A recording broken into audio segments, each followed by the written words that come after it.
어떻게 생각하면은 그 자리에 있었다면 깜짝 놀랐을 것이고, 유두고가 다시 살아났으니 이제 안심하니까 돌이켜보면 좀 웃기는, 사람 푹 뒤로 넘어가면 여러분 일단 웃잖아요. 어머 하고서 깔깔깔깔. 다시 살아났으니까 참 다행입니다. 한 유두고라는 청년이 설교를 듣다가 졸아서, 제가 얼마나 이 말씀에 위로를 받는지, 남의 설교 시간에 누가 졸았다는 얘기에 설교자로서 위로를 받는지, 신학교 다닐 때 이 본문을 되게 조모하고, 이거 한 번만 읽어도 다 기억해요, 신학생들이. 그래 뭐 바울도 설교하다가 사람 졸아가지고 죽기도 했는데, 그래도 제 설교도 듣다가 지루해서 죽은 사람은 아직까지 없어요. 얼마나 감사한지. 우리 선생님들이 2층에 누가 이렇게 앉아있으면 거기 유두고들 내려와서 앉으라고 막 이렇게 적극적으로 참여하지 않아서 보통 2층에 이렇게 뒤쪽에 앉고 그러잖아요. 그렇게 말씀 많이 하고 그러셨습니다. 그래서 우리 교회 2층이 없는 거예요. 였으면 좋겠다. 그런 마음이면 그만큼 어떻게 생각하면 이 청년이 왜 창가에 걸터 앉았을까? 사람이 많았기 때문이기도 하겠지만, 아무리 많아도 열심히 있는 사람은 그렇게 안 하잖아요. 앞쪽으로 적극적으로 와서 앉지. 그렇기 때문에 이것은 다른 것보다도 뭔가 그 공동체 안에서 어떻게 생각하면 조금 외곽에 있던 아이 하나가, 더구나 마지막 12절 보면 살아난 청년이란 이 단어가 보통 18살 이하의 소년들을 가르치는 단어입니다. 그래서 소년인 이하의 하나가 죽었다 살아난 일로 인하여 그들이 큰 위로를 받았다는 그 일. 여러분, 죽었다 살아난다는 건 너무 놀랍지요. 어제도 우리 권사님 상가 가서 이렇게 생각하는데, 우리가 아는 것은 죽기 직전까지만 아는 게 우리 인생입니다. 우리 죽음과 거기부터 그 이후로 우리가 잘 몰라요. 심지어 성경조차도 거기에 대해서는 자세히 설명하고 있지 않습니다.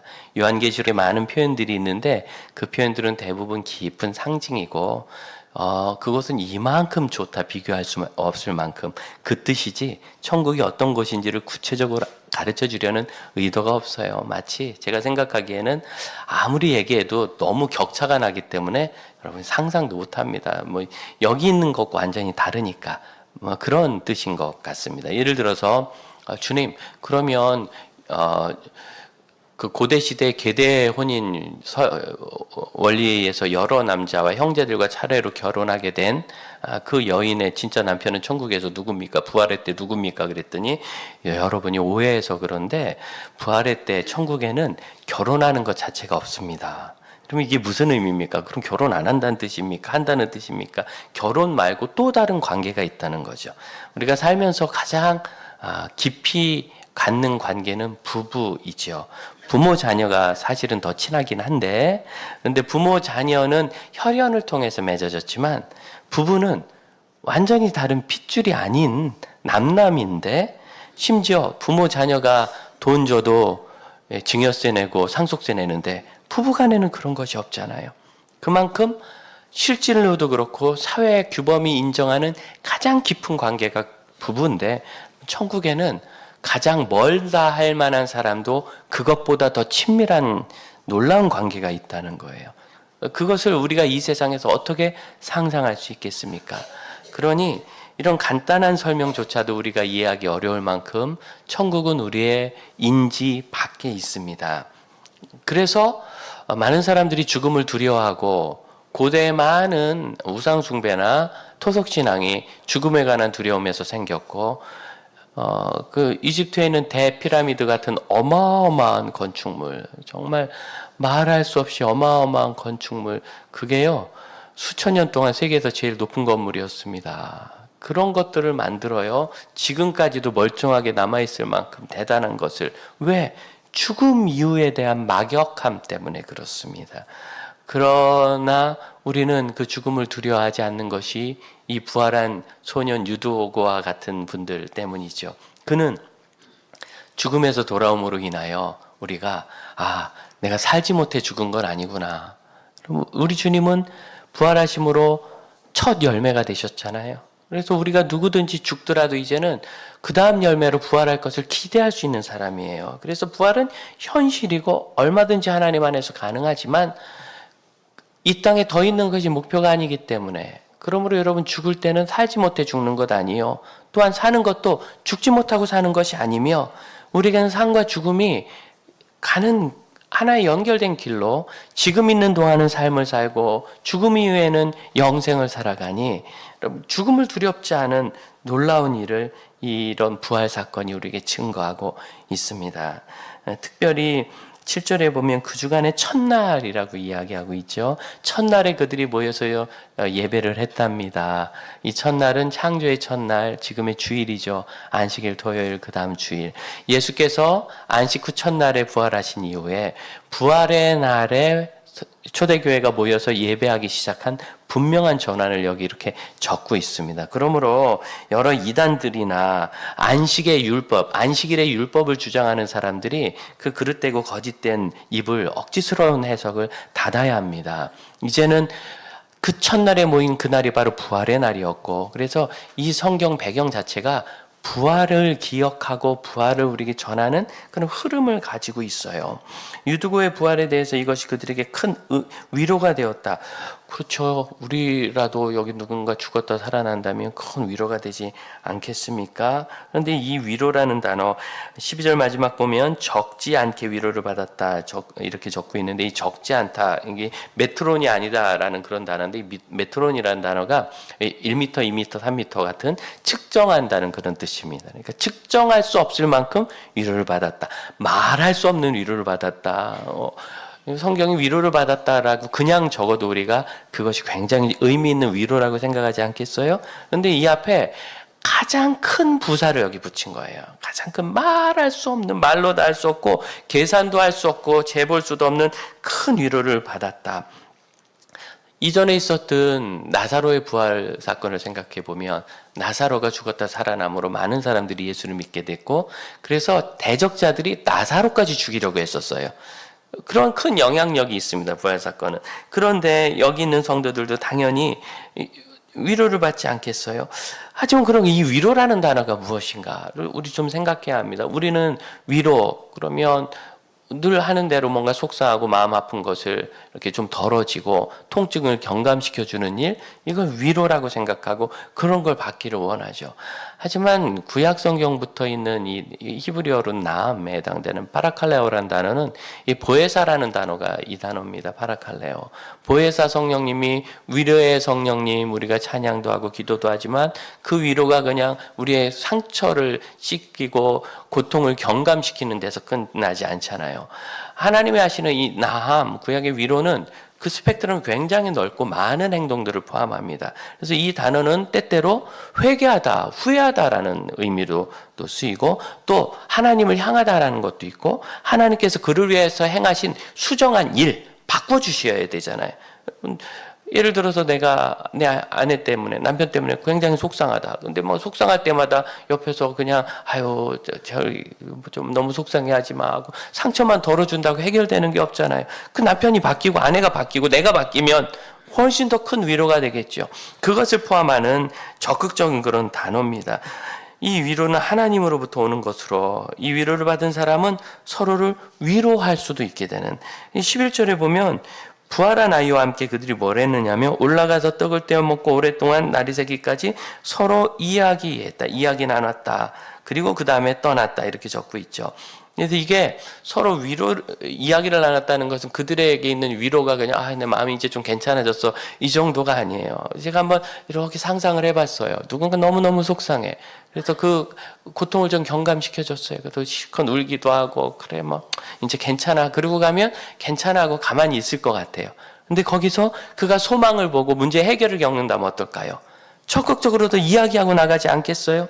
그래서 여기 있는 이 이야기 나눴다는 표현은 공동체가 서로를 격려하고 그동안 바울에게서 들었던 하나님의 말씀이 자신에게 실제가 되는 변화를 보여줍니다. 우리에게 어떤 경우 위로가 필요합니까? 큰 시련을 겪은 사람, 그 시련을 겪은 사람 위로가 필요하죠. 실패했거나 부정적인 자아상을 가진 그런 사람, 나는 안 돼, 뭐 해도 뭐 이러면 얼마나 불쌍해요. 위로가 필요하겠죠. 그런데 또 더 나아가서 그렇게 되면 삶의 용기가 사라지잖아요. 소멸되듯이 사라지는 그때 그를 격려하여 다시 용기를 얻고 나가서 다시 살 수 있고 싸울 수 있고 이겨낼 수 있는 힘을 준다면 이것이야말로 정말 적극적인 위로가 되겠죠. 이 본문에 이들이 나눈 위로는 바로 그런 거예요. 여러분, 이 유두고의 부활이라는 이 일은 드로아에 있는 교회와 성도들에게 정말 큰 위로가 돼서 지금 우리도 유두고를 알고 있잖아요. 그래서 이 유두고의 부활은 드로아 교회에서만 있는 것이 아니라 2000년 지난 우리에게도 유두고의 부활이에요. 지금 우리 동네에서 사는 한국식 밥 먹고 한국집에서 사는 아이가 아닐지라도 그 2000년 전 드로아 교회에서 부활했던 이 사건은 우리가 이렇게 자세히 알고 있고 그들이 겪은 모든 상황도 알고 있기 때문에 사실은 우리 공동체도 경험하는 위로고 이것이 우리를 변화시켜서 상처와 고통과 슬픔을 경감시키고 다시 살아갈 힘을 줄 줄로 믿습니다. 이것이 울며 씨를 뿌리러 나가는 자는 기쁨으로 그 단을 거두리라는 시편 126편의 원리예요. 예수님은 씨에 대해서 하늘의 미랄이 하늘 그대로 있을 수 있지만 땅에 들어가 심겨서 그 다음에 썩으면 그러면 거기는 조금만 이 눈이 그 썩은 것을 양분을 해서 발화해서 밀이 되고 수많은 열매를 맺게 된다. 그래서 썩고 죽고 없어지는 이 일을 예수님의 죽으심과 묻히심에 비유하셨고 그리고 예수님께서 부활하셔서 인류가 구원받는 이 열매를 거두신 것을 수많은 열매로 예수님은 그렇게 은유하셨습니다. 이게 우리 주님의 방식이에요. 주님의 방식.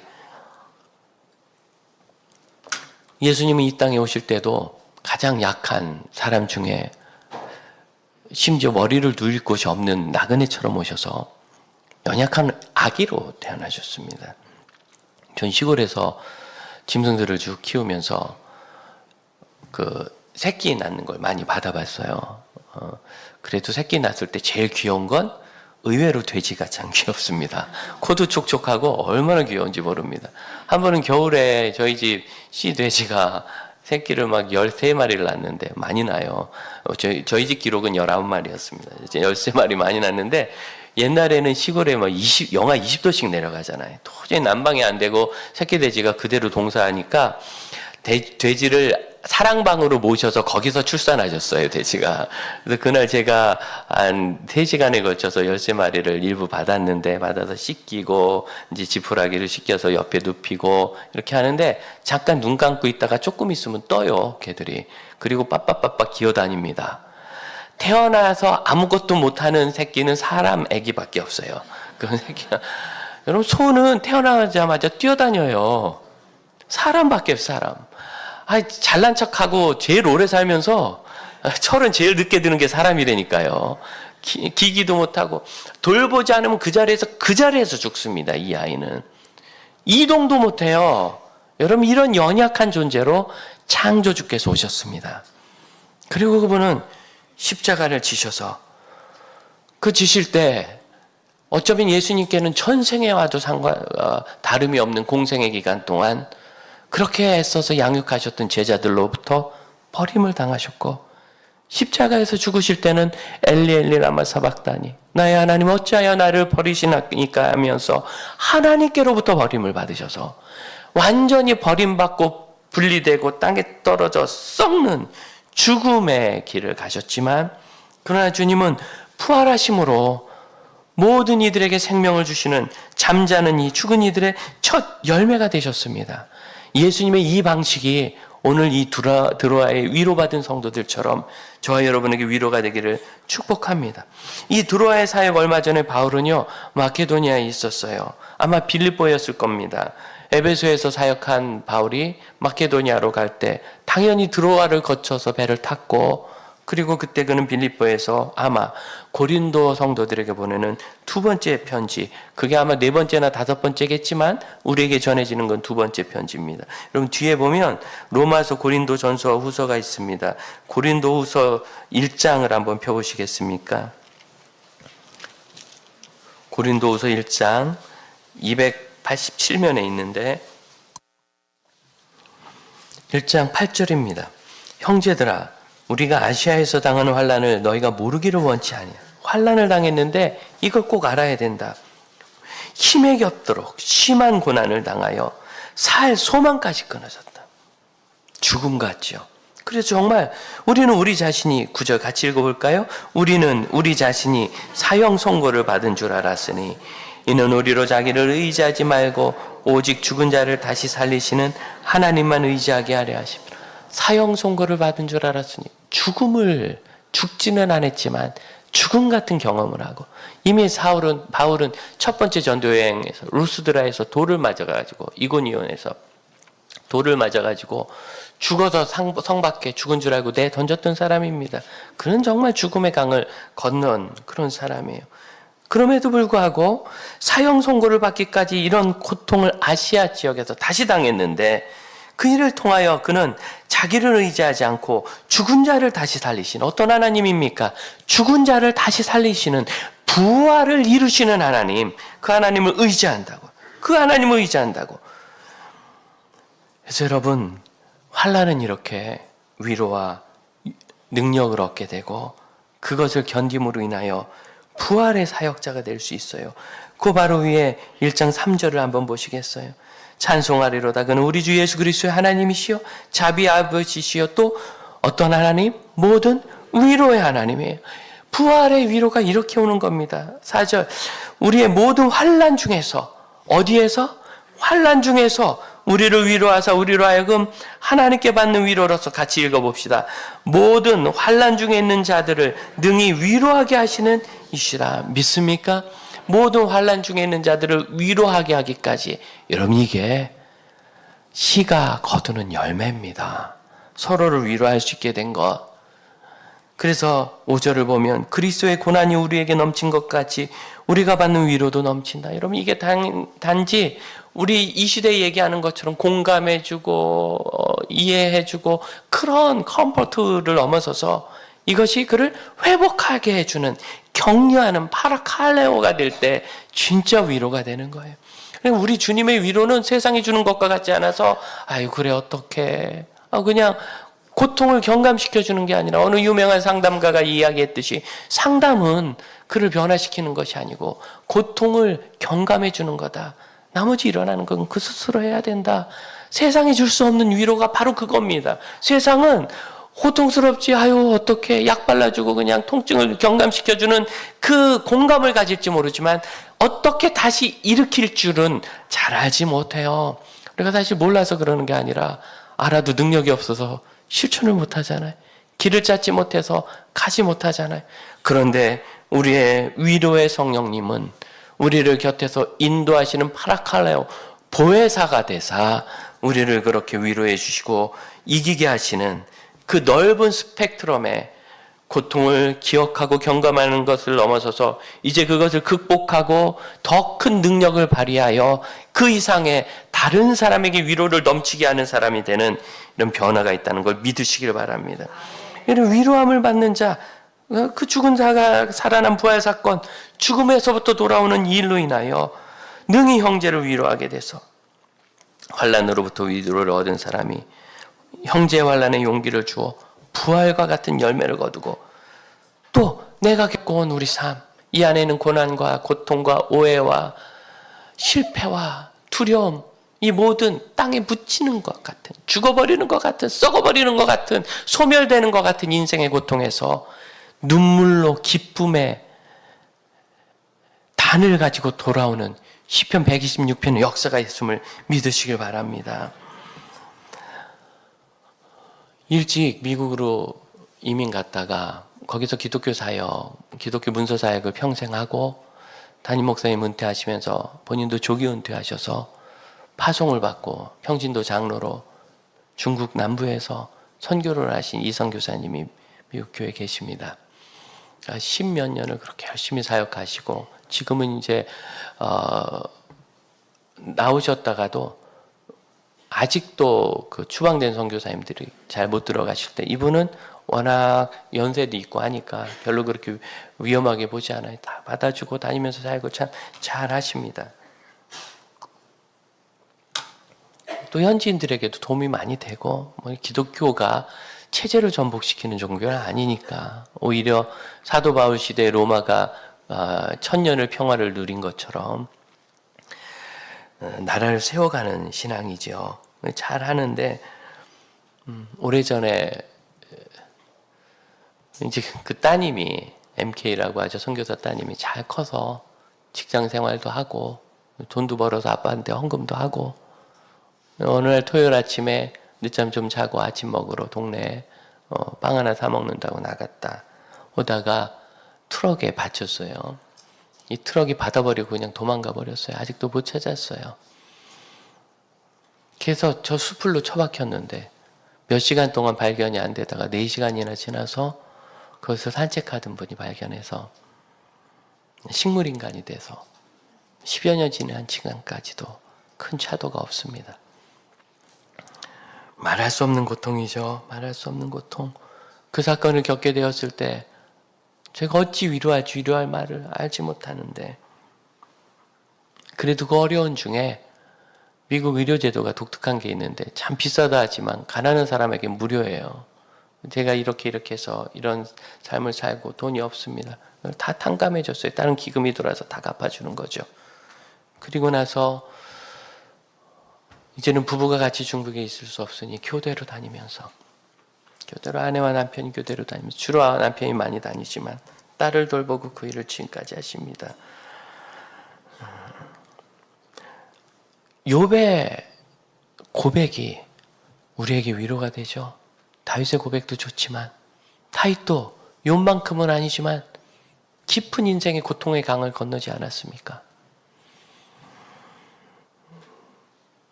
우리가 어떤 사람이고 어떤 길을 가고 있는지는 욥의 고백이 일깨우는 거예요. 우리는 우리가 알고 있는 인지할 수 있는 죽음 이전의 세계에서 모든 것을 다 끝내야 되는 것이 아니라 우리에겐 사는 것이나 떠나는 것이 일반입니다. 다름이 없습니다. 유두고가 그것으로부터 돌아왔다는 것은 그 사실을 명확하게 우리에게 충고하는 것입니다. 우리는 그렇게 가는 사람입니다.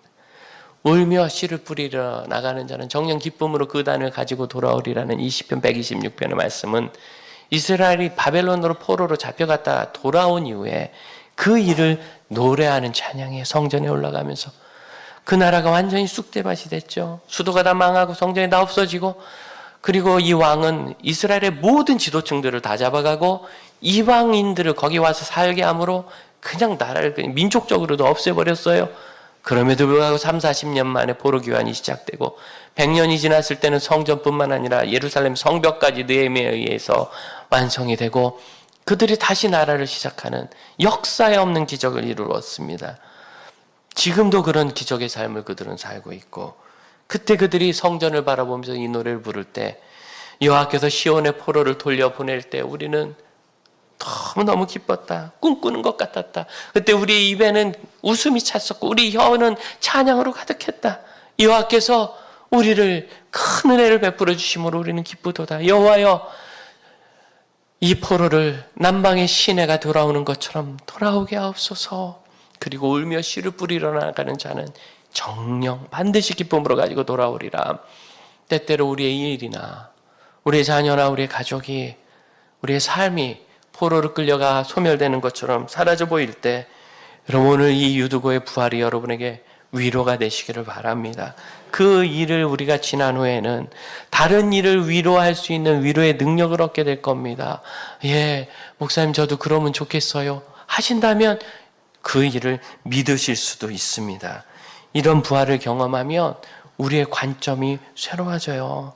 알고 있는 죽음 이전에서 그 이후까지로 넓어지기 시작하면서 내가 지금 무엇을 누리는지 무엇을 얻지 못하는지 무엇을 가졌는지 무엇을 잃었는지 어떠한 인정을 받는지 어떠한 원망을 듣는지 이 모든 것이 지나가서 다른 것들 여러분 다시 사도행전 20장으로 돌아오면 여기 뭔가 바뀌는 것들을 보여줍니다. 7절에 보면 바울이 그들에게 강론했다고 설교한다는 단어입니다. 9절에 또 강론을 밤늦게까지 했다고 적어요.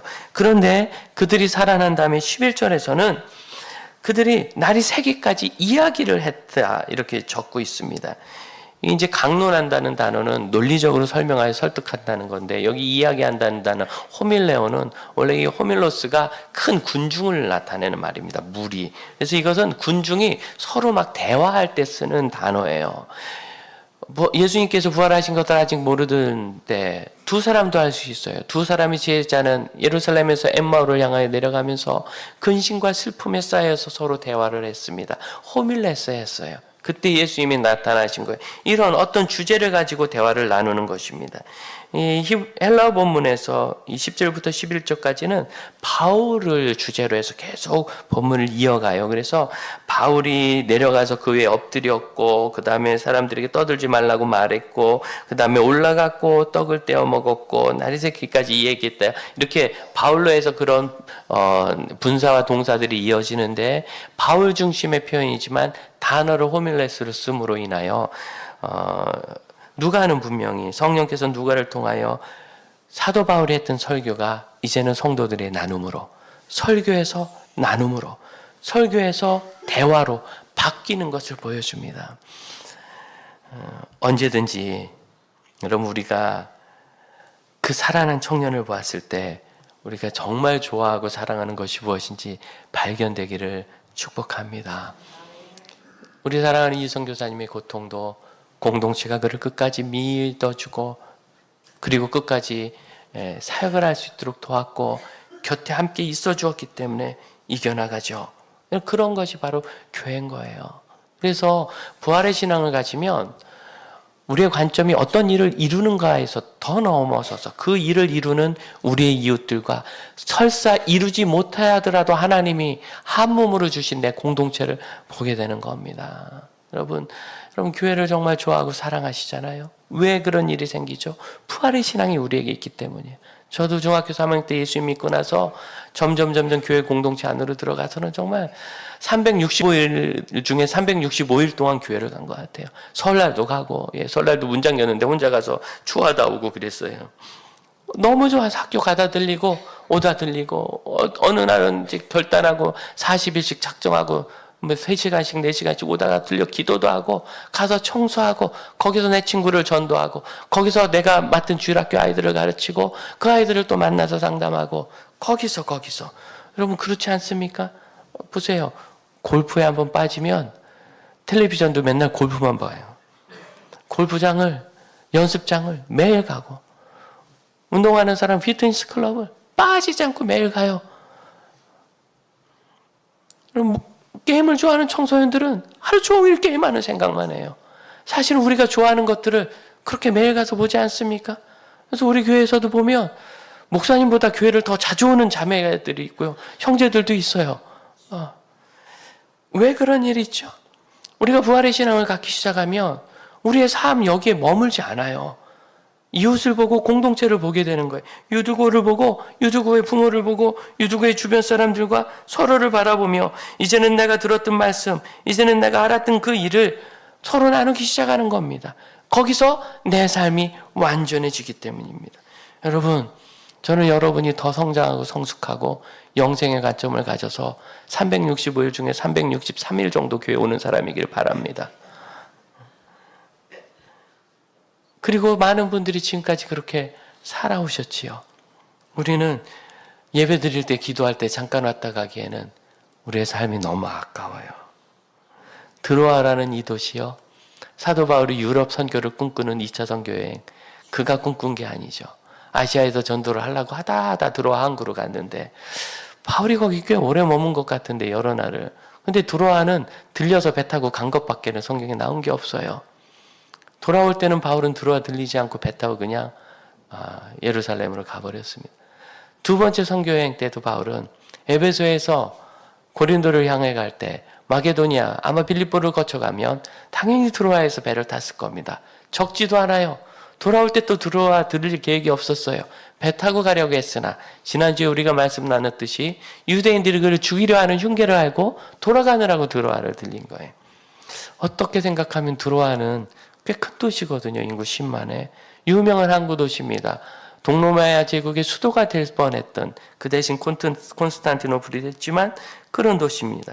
그럼에도 불구하고 드로아는 성경에서 지나간 도시로, 심지어 지나갔는데 기록도 해줘야 하지 않는, 그럼 다른 곳을 생각해 보세요. 빌립보에서 루디아가 어떻게 됐고, 데살로니카에서, 베레아에서, 아테네에서, 고린도에서, 에베소에서 바울이 다 어떻게 했는지를 적고 있고, 그 이전에 루스드라, 더베, 이고니온에서 다 어떻게 했는지 적고 있는데, 드로아는 지나가는 도시처럼 마치 버림받은 것처럼. 그러나 드로아에 교회가 있고, 드디어 바울이 로마로 가기 전에 마지막 그 집회 장면을 기록하면서 너무나 기가 막히게 고린도에서도 없고 에베소에서도 없었던 부활 역사를 거기 기록하고 있습니다. 만일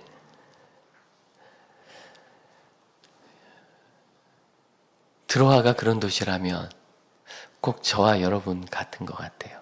누가 주목하여 보지 않아도 우리가 마치 드로아처럼 눈에 띄지 않고 알려지지 않았고 어떠한 참 멋져 하는 칭찬 듣는 일이 없다면 우리는 우리 부활의 첫 열매이신 그리스도를 닮은 것입니다.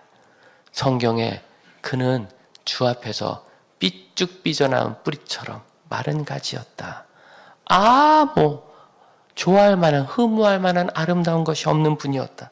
라고 적고 있습니다.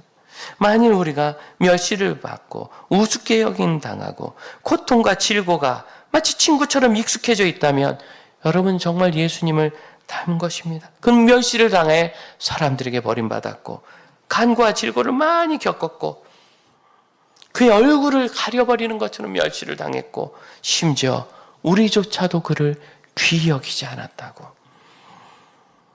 우리의 삶의 위로는 드로아의 부활 같은 역사입니다. 우리 예수님께 아주 익숙한 방식입니다. 그러므로 여러분 내 삶이 드로아처럼 그냥 지나가고 떨어져 나온 것 같다면 성령의 위로를 받으시기를 바랍니다.